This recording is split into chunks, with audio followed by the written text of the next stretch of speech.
新聞一開始關心天氣，南部大雨車桶倒，今仔嘉義縣、淡市、高雄市、屏東縣、花蓮縣、台東縣是停班停課。影刷第18號風颱三等日有可能會登陸咱台灣，按算上緊拜三會發布海上警報。台東縣南門橋到立功橋中段，正佇升起的台鐵綠橋下面，這淹水已經有半個點啊，遮懸咯。風頭雨大，南勢地區天氣也無穩定，現在北部地區也攏落雨，受到山地繼續落大雨，也閣有其心理影響，菜價攏有起價。好像都有一點貴。會不會今天多準備一點？有會，大概準備哪一些東西？隨便綠色青菜、豆子啊，什麼都可以放。買一些比較能放的菜，像這種，它可以放比較久。像菜葉的話，它就不能放太久。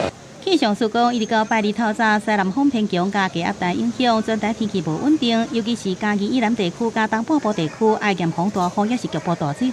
這個低氣壓的話，是已經升級成這個熱帶性低氣壓的部分哦，所以請南台灣地區的朋友，可能還是要特別留意一下這一個熱帶性低氣壓它未來所發展的一個影響，以及它後續所造成的一個降雨一個狀況。全太平洋海面上有3個熱帶系統，包含第18號風颱沙丁尼。第19號風颱紫檀，也有熱帶性低氣壓 TD23，專家估計未來 TD23 環流有機會變成第18號風颱山頂尼，提供更加多水汽。因為風颱在拜三到拜四通過琉球海面了後，有機會接近甚至登陸台灣。